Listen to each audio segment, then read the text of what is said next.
y'all. All right. Hey, everybody. Welcome to the EduBeat podcast, where we tune into the rhythm of education. We are your hosts, Mandy Freilich and Dr. Sarah Thomas, bringing you the freshest beats from the streets of learning and innovation. Each episode, we dive into the most recent news stories, TikToks, or anything else that strikes our fancy or is sent in by our vast fan base. So let's catch the beat together. How are you doing, Dr. Sarah Thomas? Oh, I am good. I'm surviving, I guess, would be more accurate. How are you doing? I am doing well, thank you. I always think that this part is funny when we talk because, like, people probably know we talk every day, 20 times a day. So, Right. like, so when we go to start talking, I always feel like, oh, I've talked to you 15 times today, but that's what makes my days amazing is because I get to talk to you. Um, Same here, same. Or wait, I heard so the wait, Gen Z's do it a different way. I can't even do it like them. oh, How do the they do heart, it? Like yeah, this or the hand something? heart. Oh, Oh, oh. geez, Oh, I look don't at know. that. Did you see what I saw with the Yeah, I for did. anybody who's like watch or not watching but listening to the audio version? I did my hands like a heart and then hearts just kind of came across the screen, so that was kind of cool. That is fun. Yeah, Yeah. so do you want to start us out on Oh our adulting goodness. piece? How's adulting going? Oh my gosh. So I remember last time you were talking about what's it called? Farch? Yeah, Is that yeah, yeah. yeah. I Yep, just February, March. experienced Farch in a major way. And what's up, Gabriel? I saw your comment. Hey, great to see you. So this month has been pretty insane in terms of schedule, in terms of work, in terms of outside projects, but got to give a huge shout out to my fam. They're taking good care of the little one and helping me, supporting me and all this. And shout out to the Edu fam as well for all the moral support, like, getting like a lot of us are going through it right now. So just being able to support one another through this, that's how we're getting through. So how about you? Yeah, same. I had I don't know, milestone, I guess, yesterday that my oldest son turned 25. And that is just insane to me. I don't know how it's even possible for me to have a 25-year-old. Um, but kind of going along, like alongside, because that just makes me feel so old, like so old. Like No. I, so um, along with that, something that's kind of embarrassing, but I'm going to admit it anyway for the good of the cause. I had one of the things I sometimes do is I'll go on to Snapchat and they have those Snapchat filters with like the makeup, like where it looks like you have makeup on. And I'll be Yeah. like, oh, that's kind of a cool way to do makeup. And I'll like take a picture of myself and then I'll save it. And then I'll try to do my makeup like that. It's a fun way to learn to do your makeup. So anyway, Cool. I have a bunch of Snapchat selfies of myself in different kinds of makeup on my camera roll. If you ever look through them. So yesterday I was doing that and I found one that I liked. And you know how you can like long press on Snapchat to see the original photo? And so Yeah. I was like, well, I wonder how different that is than my actual makeup, like how different. So I long pressed on it and all of the wrinkles and Whatever. things that Snapchat takes out showed up. And for a second, I honestly thought, oh my God, did I turn on the old person filter? But no, Oh it was no. actually just my face. So Oh no. You said the old was, person filter. My goodness, whatever. they do, Whatever. they have an old person filter. So that was yeah, so I'm working through that. Like I know so many people say, especially to women, like, oh, love growing old, grow old gracefully. And I'm just like, no, I am fighting that shit every step of the way. Like I am not growing old gracefully. No. So I yeah, feel so you. that's been a whole thing. Yeah, it is a struggle. It is a struggle sometimes. So I totally feel you on that. Yes, indeed. Oh, Yeah. So yeah. So we're gonna move into our trying to find our banners. What is happening here today? Oh, I have Um, it. I have it. Hold up. you got Got it? you. You got me? Bam. Okay. Yeah. All right. So we have EduBeat news. So I believe you have a video you want to share with us. Is that Ah, correct? yes. Yes, indeed. Let me share my screen. Okay, about to bring bro up to the stage. He doesn't even know. This is like secret. No, I'm just joking. We'll tag him in all of the stuff afterwards. But huge shout out to the bro, George Valenzuela. So he has a video here that is, that it really spoke to me because, we've been having a lot of conversations about edupreneurship, things of that nature. Shout out to Dr. Will as well. His book, The Edupreneur, just dropped this week. So this topic was fresh on my mind. And when I was going in looking for content and stuff like that, then I saw his video just, jump out at me on X. So I just wanted to play like the first maybe 30 seconds of it or whatever, just to just to hear his take because I thought it was very interesting. So let me go ahead and hit play. Hopefully y'all will be able to hear it. Anything that surprised you along the way? How easy people think it is to be in business.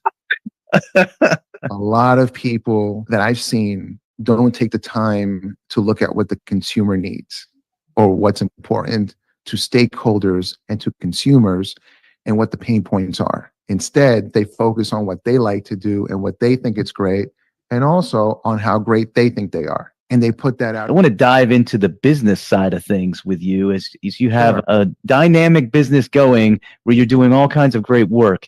Can you just take a second and share some of the things you've learned from the business side as you've been working on this for a few years now? If you don't make time to understand business, Anything that surprised you along the way? Oh, okay. So I guess it looped a little bit, but I really liked what he was saying because, we have, many of us um, are, consulting and doing keynotes and doing things of that nature. And I really liked his video because he talked about like really getting to know the needs of the audience or, the district that you might be working with or, what have you.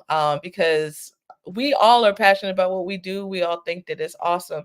But we want to make sure that there's that alignment, when we do such things. So it really spoke to me, getting to know the needs of the client. So what are your thoughts on it, Mandy?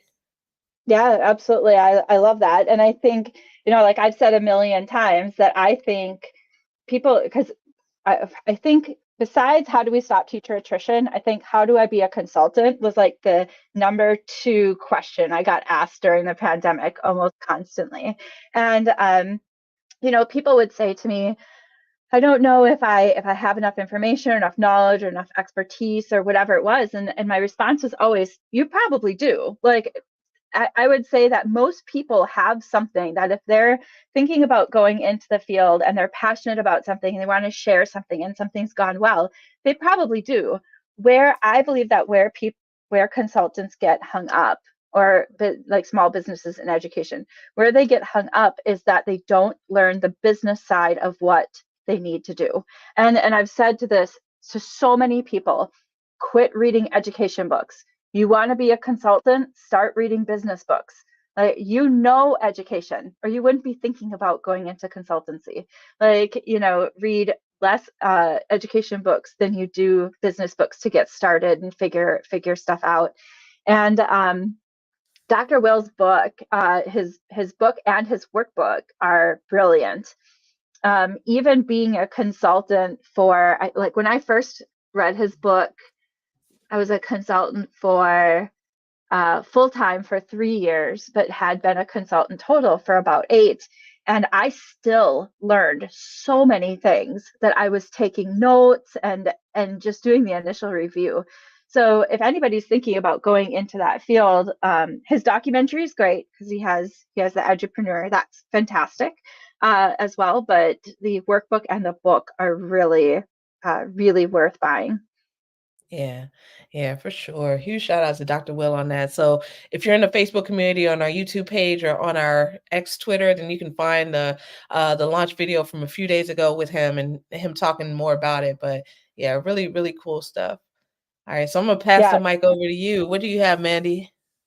absolutely. Well, we have our EduBeat redacted. So I am going to throw this up there. And okay, so we went to giving the first letters now to make it easier on ourselves because these are so hard. But we have TA epitomizes our failed pandemic recovery. I think I have a pretty good grasp on what this may be. I'll be surprised if I get this wrong, and I will go ahead and Okay. be arrogant in saying that. But anybody in the comments who wants to go ahead and shout it out if you think you Yes, have it too. Yeah, go for it. please. Give you a few seconds before I jump in. All right. I don't see any comments. My guess is teacher attrition. Oh, so close. So close. No, are you serious? It's so close. It's teacher absenteeism. Oh So, I mean, really man. very close. I thought And I had so it. yeah, so close. So I had seen this on a conversation about this on Twitter, had been pointed out to me by our friend Ken Shelton.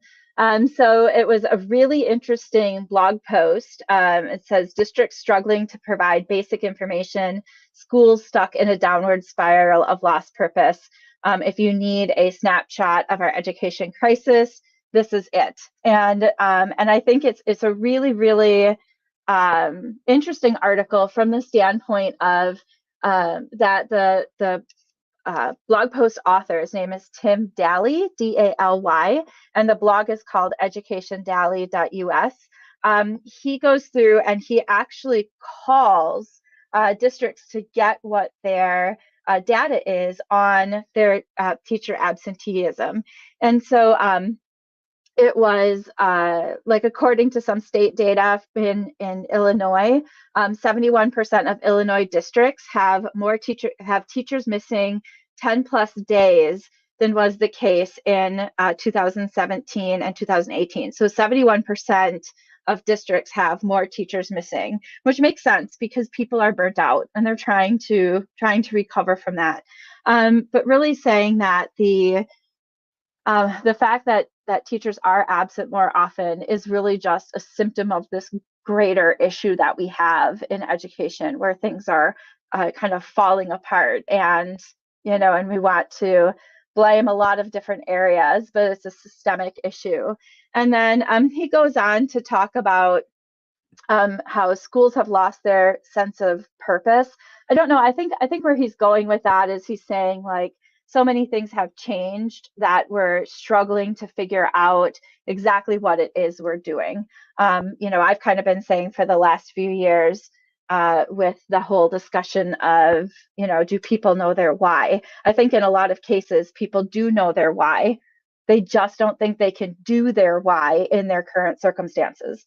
So, so like it's not that they don't know it; it's that they feel trapped in the space that they are. So he goes through and he gives some really great suggestions on maybe some of the things that we could do. Like taking time to officially move forward from COVID. Really kind of not just continuing to say COVID, COVID, COVID, COVID, but having a national day of remembrance, like putting an end to what still feels like the end of a pandemic. Setting some goals, really looking at what we have as far as all of the new implementations that were put in place, but nothing was ever de-implemented. So we're doing all of the things, and a lot of things really don't have a lot of reason to be done anymore.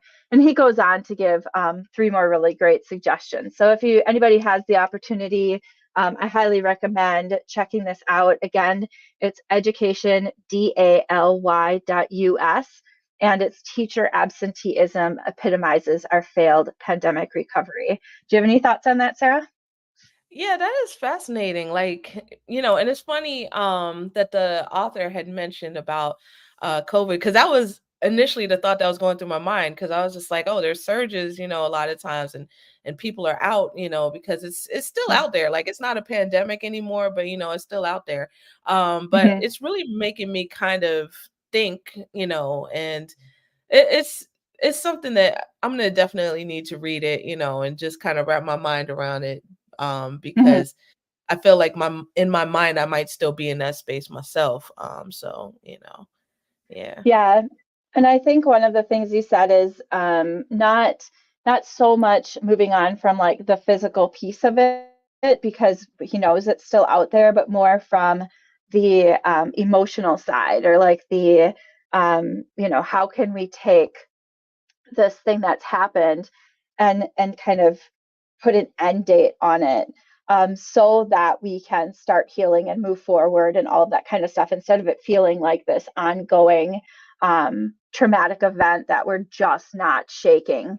But Um, yeah, I agree. Like, it is still, I was just talking to a friend of mine whose mom was in the hospital with COVID, and she was not doing well. She did have underlying health issues. It wasn't, so there was that, but it's definitely still a thing that needs to be recognized. yeah, for sure. I feel you on that. And that does make a lot of sense. So I appreciate you contextualizing that. Because Yeah, that does resonate quite a bit. So yeah, a good find. Very good find. yeah. Thanks. Yeah. All right, let's go on here. I'm a All right, little and scared of yours. before you answer this one, let me just say that it is controversial. And this one is controversial. So just FYI, audience, just know that this is a Sarah pick. Okay. So if you have any questions, then you can come see Sarah about it. But yeah, just wanted to put that caveat and disclaimer out there.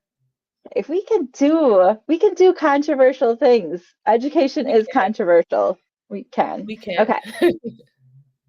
So after national backlash, F. I would have gone with like Democrat or Republican. I was trying to think. Okay, so F, lawmakers, I changes to BR. Um, oh my gosh, my eye is twitching. I'm so nervous I'm gonna get it wrong. Oh no. Well, it's nothing inappropriate. It's no Okay, curse okay, words. And I'll okay. even give you a Um, hint. This is very EduMatch appropriate. okay. Let's see. After national, so capital F. So I'm gonna say Florida because most news is about Florida. Florida lawmakers, I changes to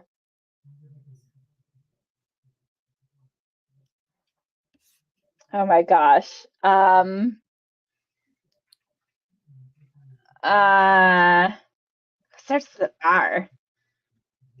Like, lots of words start with R. Okay, to I don't know. Okay. All right. So seems like I stumped you, and maybe I You stumped the did. audience too. I did see a comment. Desmond was talking about eye twitching. He was laughing at that. Okay. So some context before the big reveal. So today I was listening to a podcast and I heard a story that really got me angry. And it talked about how a new state signed a law banning diversity programs in schools. Another state did that, right?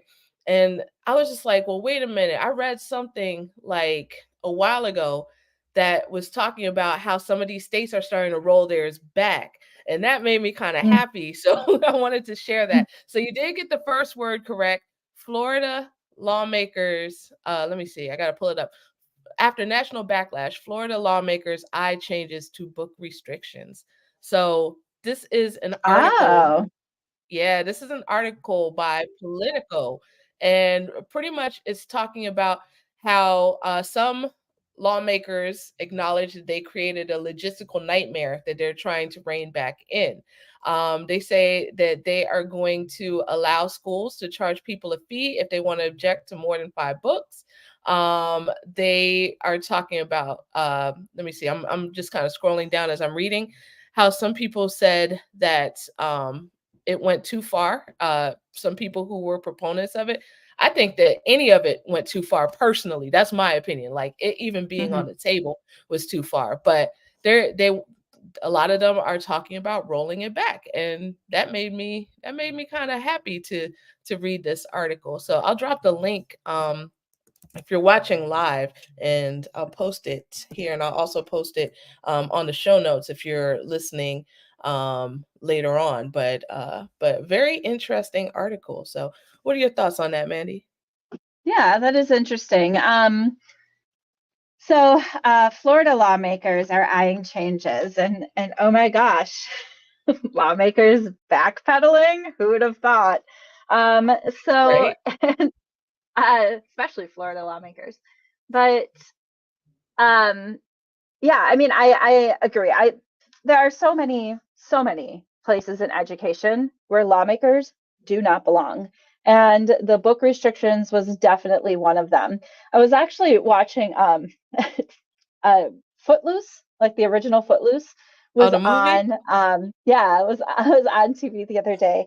And there is a part in there where the reverend is in like a daycare maybe or something, and he's walking through it, and there's a guy that's following behind him and saying, this book needs to be taken out of our schools, and going on and on about that. And I thought, how interesting. We think that this like a now problem, but it's not. Like, people complaining about books in schools has been going on forever.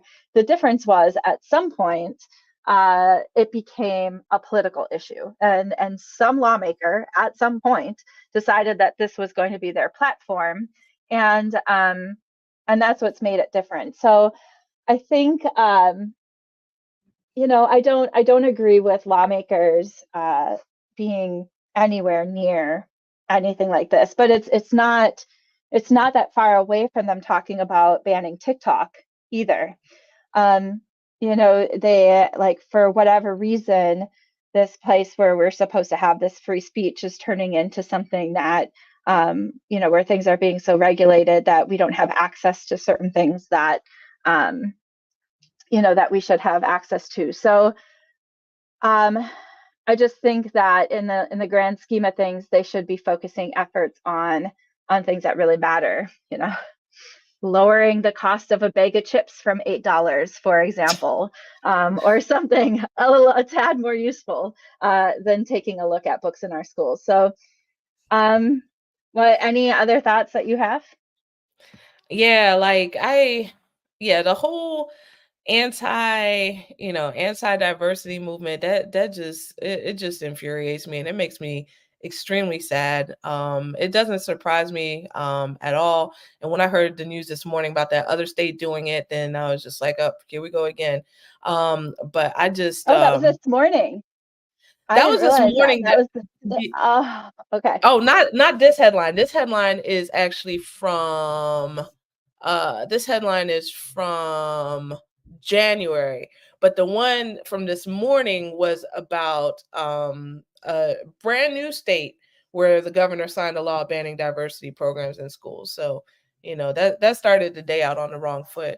But, I started thinking, and I was just like, well, like I'm just hoping that that stuff like this is going to start to fade away, because really, like you said, people need to get a better hobby, like, Yeah, seriously, than to pull us back in time. I just, yeah, but yeah. And I think, I'll probably speak for quite a few people in education when I say this, but before policymakers, create any kind of law or make a decision about schools, their butts need to be in schools. They need to be subbing. They need to be doing something that has them actually interacting with the students that they are making decisions for. Because right now, it's not okay for them to be like, what would happen if I walked into any kind of place where they're making executive decisions and I was just like, I don't really know who you people are, but I have these beliefs. where I think you should stop doing it. Like that would be absolutely ridiculous. I would be hauled out. I would be put in the back of some like crazy van and hauled off someplace where, like where I can't talk to people. Like that would never happen. And yet that's essentially what's happening every single day in schools. When lawmakers are going in and they're putting something into law that they literally have no idea what they're talking about. And so it's so infuriating. And then when you look at the topic of some of these things, like with the DEI initiatives, honestly, what's wrong with you people? Like how can you think about impacting groups of people like that and then and feel okay with yourself? I don't understand, like, how can you go to bed at night? How can you look at your kids and say, yes, I'm doing everything I can for the next generation of people? Like, you can't. And so it's absolutely infuriating on so many levels. Yeah, for sure, for sure. I totally feel you on that. And someone in the comments said that you strike a chord with limiting and regulating the books in schools. If students are winning at this point, it should be seen as a win. And I 100% agree with that, that our students need to be reading. And, thinking of like the whole windows and mirrors, students need to see themselves in literature. They Mm-hmm. need to see other students in literature different from themselves as well. Someone commented, people not in the trenches making decisions that make an impact on so many. That is so, so true. So yeah, Mm-hmm. yeah. I'm just hoping that some way, somehow the madness stops. So yeah. Yeah, absolutely. Because we're talking about humans. I mean, Yeah. we're talking about other humans that live alongside us, and the choices and the decisions that we're making, um, like for and to those people, and it's just not right. Yeah. So yeah. Well, I mean, thanks for getting me all riled up too, along with you. Of course. Like Yeah. there's so many levels of that one with the books and the DEI and I mean, so many. So Yeah. Totally. yeah. Yeah. All right, my But friend. Did all you have right, any friend. closing thoughts? We put the both of the links to the articles into the chat. If you guys are, or into the comments, if you guys are looking for those, you can find those there. You can also find Dr. Will's book on www.edumatch.com or edumatch.org and slash edumatch publishing. Or slash publishing? I forget what the slash is, but edumatch.org. And you can find his book on there. If you go to shop for it, it is a new release. We're so very, very proud of Dr. Will and his work. So please do take time to check that out if you're interested in consulting and entrepreneurship and those types of things. Other than that, we are good, and we are wrapping up today's EduBeat. Thank you so much for tuning in and sinking your heart to the pulse of educational innovation with us. Remember, every beat we shared today is a step towards enriching our learning communities. I'm Mandy Freilich with my talented co-host, Dr. Sarah Thomas, reminding you to keep listening, keep learning, and keep beating to the rhythm of change. Until next time, let's keep the educational conversation alive. If you see an article, video, social media post, or any other kind of media that you'd like us to talk about, please email them to podcast@edumatchers.org, or you can put them out on social media and hashtag EduBeat, and we will see that as well. So please do that if you find something that that you really want to hear us talk about. And feel free to send your own comments too. We'd be happy to read your comments along with it on the podcast. So thank you, everybody. Have yourselves a good night. Bye-bye.